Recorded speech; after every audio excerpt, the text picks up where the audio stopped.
اهلا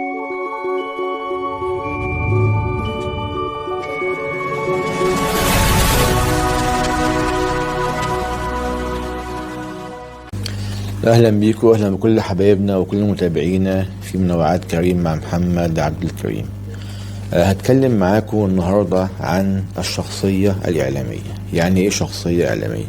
يعني كل إعلامي له شخصية محددة، له شخصية تجاه الأحداث، تجاه الأشخاص اللي هو بيتعامل معاهم، وفي صفات معينة بتكون بتميز هذا الإعلامي.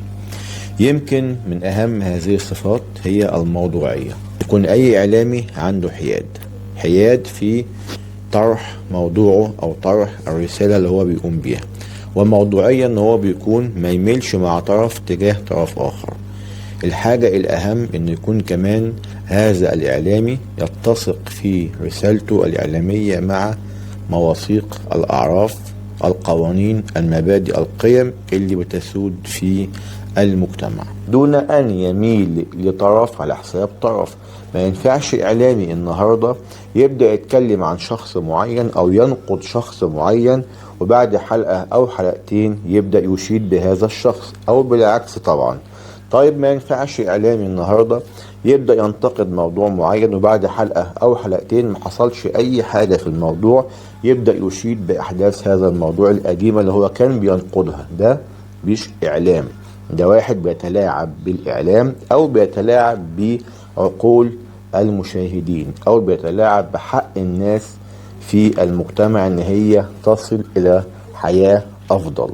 طبعا ده يبقى إعلامي بيشتغل أو بيعمل محتوى إعلامي عشان يحقق بيه مصالح شخصية خاصة بيه هو. مفيش حاجة اسمها حد يعمل محتوى إعلامي يكون محتوى مش هادف أو محتوى مش بيخدم المجتمع.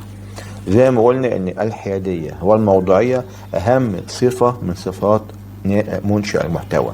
مفيش حد يجي يعمل محتوى اعلامي وما عندوش موضوعية في الكلام، يعني ما يبقاش مع طرف ضد طرف، يعني يبقى بيتكلم عشان يخدم المجتمع او يحقق اهداف ووجدان المجتمع في هذا الموضوع. ده هو المحتوى الاعلامي الجيد، المحتوى الإعلامي الإيجابي أو محتوى النقد الإيجابي أو النقد البناء. ده المحتوى الإعلامي. ما ينفعش النهاردة بشتم في شخص معين، النهاردة بنقد شخص معين، بعد حلقتين أبدأ أشيد بيه، أو أنا بشيد بقضية معينة أو بمسؤول معين، بعد حلقتين أبدأ أنقده وأبدأ أشتمه وأهدده بالقتل. ده مش إعلام، ده واحد بيعمل محتوى إعلامي بيحقق بيه أهدافه الشخصية. تابعونا هتشوفوا معايا العجب النهارده. تابعونا. مشاهدينا السلام عليكم ورحمه الله وبركاته، اهلا بحضراتكم. انا عقيد الشرطه السابق ومذيع قناه الحياه السابق، ايضا مقدم برنامج مهمه خاصه احمد رجب. يمكن انا طالع النهارده علشان اؤيد واساعد واعضد واتضامن مع قناه اخي وصديقي وحبيبي سياده المستشار اكرم سلام. يمكن يا جماعه انا مش من رواد السوشيال ميديا، ولكن عندما اقتحمت هذا العالم وخاصه اليوتيوب وجدت نوعيه كبيره جدا وشريحه كبيره جدا جدا انا يمكن ما كانش لي ارتباط معاهم قبل كده، ولكن البعض وليس الكل حسيت فيهم بحس رجل الامن السابق بالمكر، بالخداع، بالتملق، بان هو عاوز يعرفك علشان يطلع على حسك، وانا كنت بدي الايحاء بده الى ان يثبت العكس. اكرم سلام غير كده، يعني المستشار اكرم سلام حد بجد بجد رائع جدا جدا، قوي جدا جدا، صاحب سهل ممتنع متميز جدا بيه. يمكن انا شخصيا تابعت فيديوهاته كتير، اثنيت عليها وكتير قلت له بجد انت ماشي في اطار ومسار صحيح. بايده، بايد قناته، ببعت له كل التحيه من كل قلبي، بقول له كل جمهور وانا بحبكم جدا جدا، بتمنى لك كل التوفيق اكرم بيه، وتحياتي ليك كتير جدا جدا. تحياتي احمد رجب، شكرا جزيلا. شفتوا معانا قد ايه كان رأي هذا الإعلامي أو هذا الشخص منشئ المحتوى، قد ايه كان بيتكلم كلام إيجابي في حق المستشار أكرم سلام وفي حق المنصة بتاعته، وكان بيقول ان هو عنده اسلوب السهل الممتنع، وان هو كمان شخصيا يعني بيشجعه على هذا الاسلوب. طيب تابعونا شوفوا معانا الفيديو اللي جاي ده هيقول ايه، خليكم معايا. ضد هذا الكلام، ومنصه المستشار اكرم سلام هي منصه الغلابه ومنصه كل من يبحث عن استرداد حقه. ومن هذا المنطلق انا داخل معاك واقول لك لا او الف لا، اطلاقا لا يتم استغلالنا باي شكل من الاشكال، وان حدث ذلك ونحن لا ندري فلن يتكرر مره اخرى. شفتوا معانا نفس الاعلامي او نفس منشئ المحتوى بيأكد ان المستشار اكرم سلام عنده اسلوب السهل الممتنع، لانه هو كمان بيشجعوا على هذا الاسلوب. الفيديو ده اتكلم فيه وقال ان هو لن يسمح ان اي حد يتلاعب باي محتوى اعلامي بيقدموه للناس. يعني هو ادى وعد علني ووعد صريح جدا لمستشار اكرم سلام ان لو كان حصل اي تلاعب قبل كده مش هيتكرر تاني. ده كلام هذا الشخص منشئ المحتوى. تابعوني هتشوفوا معايا الفيديو اللي جاي ده فيه مفاجأة كبيرة جدا. وتصل بيه الجرأة والجبروت يقول انا هجيلك قدك. طب لو راجل ابن راجل، وانا بقولها امام جميع الاجهزه، لو شفت له بيهددني طلقه من سلاح المرخص في جبهته وهكون في حاله دفاع شرعي، وهكون في حاله دفاع شرعي. هعمل ايه؟ احنا مش عاوزين نوصل للدرجه دي. بيهددني بالقتل، بيهددني ببلطجي، بيهددني انه يجي لي بيت وياخدني في شنطه العربيه. طلقه في جبهته في قرعته، كيديله طلقه من سلاح المرخص وابقى في حاله دفاع شرعي. الوز باجهزه المصريه اللي انا تقدمت بيها ببلاغات وبفخامه الرئيس عبد الفتاح السيسي، وكل يوم نداء وكل يوم استغاثه. ان وقعت الجريمه تذكروا هذا البث المباشر، وان تم الحيلوله دون وقوع الجريمه فاحمد الله. الجريمه وبعد كده نتحرك تبقى راي عام ونقعد نتكلم ايه اللي حصل وايه اللي جرى وايه الدوافع وايه العوامل وايه. طب ما انا بقول لحضرتك نحن على شبه جريمه، ولكنني اتمالك نفسي واخضع تحت مظله القانون وتحت مظله الشرعيه الدستوريه، الدستور المصري الذي نهى عن انتهاك حرمه الحياه الخاصه وكفلها للجميع. الم ينص الدستور المصري على ذلك؟ الم ينص الدستور المصري في المواد الاولى في الدستور على حرمه الحياه الخاصه، وان الحياه الخاصه لها حرمه ولا تنتهك ولا تهان ولا الله. مش الدستور نص على كده؟ طب انا انتهكت حرمه بيتي وانتهك شرف زوجتي بنت الناس، وقيل عنها ما في الخمر، بل ان امي الميته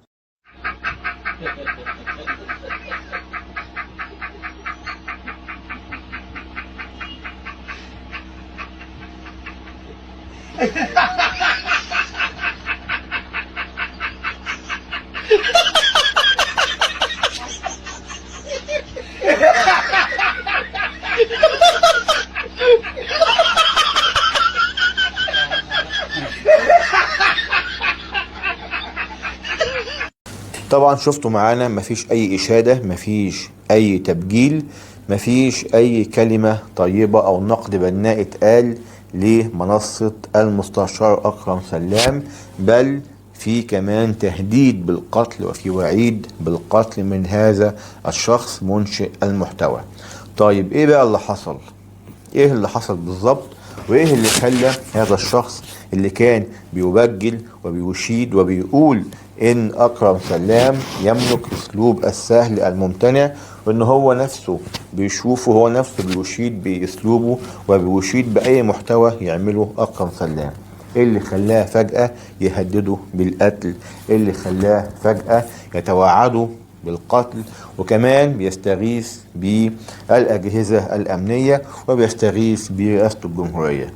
ايه بقى اللي حصل بالظبط؟ اللي حصل ان تمسك المستشار أكرم سلام بالموضوعية، تمسك أكرم سلام بالحياد في مناقشة أي موضوع إعلامي أو في عمل أي محتوى إعلامي.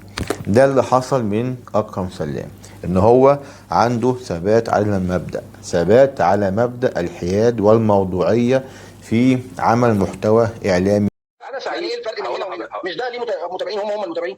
التناول يا سياده المستشار كمقدم كمقدم على اليوتيوب على التلفزيون طبعا، يعني قوانين مختلفه مش هي اسلوب التناول نفسه. انا اتعودت خليني اتكلم في برنامجي. انا طب فاهم الناس، احنا محتاجين نفهم. بص، انا اشتغلت في كذا قناه تمام كتير جدا باسلوب معين، ده اللي انا اعرفه. في قناه 25 يناير منذ ان بدات، ثم تلفزيون اونست، ثم شبكه قنوات الحياه، ثم قناه LTC، ثم قنوات مصر البلد. كل القنوات دي اشتغلنا فيها باسلوب ايه؟ الاستقصاء. بس المبني على ايه؟ المبني على اسس. الراي العام من حقه ان هو يطلع على كل التفاصيل، على كل حاجه. لما جينا قلنا على موضوع التيشيرت الاصفر والولد ده، هل احنا جهه تحقيق عشان نتهمه؟ لا طبعا. هل احنا جهه شرطيه؟ لا خالص. طب احنا بنقول ايه؟ بنقول يا جماعه والله في معلومات بتقول 1 2 3، في استقراءات او استنتاجات قد تشير الى ان الولد ده كان موجود. انا سعيد. ايه الفرق بين هنا وهنا؟ مش ده ليه متابعين هم المتابعين؟ التناول يا سياده المستشار. كمقدم التناول كمقدم على طبعا اليوتيوب اخيرا على التلفزيون طبعا. يعني قوانين مختلفه مش هي اسلوب التناول نفسه انا اتعودت طب خليني اتكلم في برنامجي. انا بص طب فاهم الناس احنا محتاجين نفهم. بص انا اشتغلت في كذا قناه تمام كتير جدا باسلوب معين. ده اللي انا اعرفه في قناه 25 يناير منذ ان بدات، ثم تلفزيون اونست، ثم شبكه قنوات الحياه، ثم قناه LTC، ثم قنوات مصر البلد. كل القنوات دي اشتغلنا فيها باسلوب ايه؟ الاستقصاء. بس المبني على ايه؟ المبني على اسس. الراي العام من حقه ان هو يطلع على كل التفاصيل، على كل حاجه. لما جينا قلنا على موضوع التيشيرت الاصفر والولد ده، هل احنا جهه تحقيق؟ شفتوا معانا كان بيسألوا المستشار أكرم سلام، الناس بتقول انت ليه بتهاجم نيرة أشرف وليه بتهاجم شيماء جمال؟ ازاي بتقدم محتوى بيتعرض للحياة الشخصية؟ ازاي بتقدم محتوى بيهاجم حرمة الحياة الشخصية؟ الاتنين ميتين مش قادرين يدافعوا عن أنفسهم، مش قادرين يقولوا أي كلمة فيها دفاع عن نفسهم. وبعدين إيه اللي هيفيد القضية لما أنا أبدأ أتكلم عن الحياة الشخصية لأم شيماء جمال؟ أو إيه اللي هيفيد القضية أو المجتمع أو الناس لما أنا أبدأ أشوه في الحياة الشخصية لأبو نيرة أشرف؟ ده كان سؤال أو ده كان محور كلام المستشار أكرم سلام لهذا الشخص منشئ المحتوى. وللأسف الشديد جدا كان رده مش منطقي ومش إعلامي. مفيش حاجة اسمها أو مش علمي، مفيش حاجة اسمها أنا بعمل محتوى أو بأنشئ محتوى وبعالج قضية معينة بأسلوب التلفزيون. ده مش كلام علمي، ده مش كلام منطقي بالمرة. أي محتوى إعلامي يخضع لحاجتين اتنين: يخضع لشخصية القائم بالمحتوى، شخصية مقدم المحتوى. الجانب الآخر بيخضع لقواميس المجتمع، بيخضع للقيم، المبادئ، الأخلاق، القانون. وأن يكون محتوى هادف أو محتوى بيقدم نقد بناء بيخدم المجتمع تجاه قضية معينة. مفيش حاجة اسمها أن أنا أعمل محتوى إعلامي أو محتوى بقدم فيه فكرة معينة يكون ضد المجتمع. أنا مش بهدم مجتمع بلدي، أنا مش بقدم نقد هدام. ده مسموش إعلام. أي إعلامي بيكون عنده وفاء لبلده، بيكون عنده مقاييس معينة، أو بيكون عنده زي ما بنقول تمسك بمبادئ وأخلاقيات مجتمعه وبلده. يبقى أي محتوى بيخضع لحاجتين: شخصية مقدم المحتوى ومدى تمسكه بالمبادئ والقيم والأخلاق وقوانين البلد وتوجه المجتمع تجاه واقعة معينة أو تجاه حادثة معينة. توجه المجتمع بيفكر بيه المجتمع وكان الرأي العام بيتكلم فيه. ده هو المحتوى الإعلامي الجيد.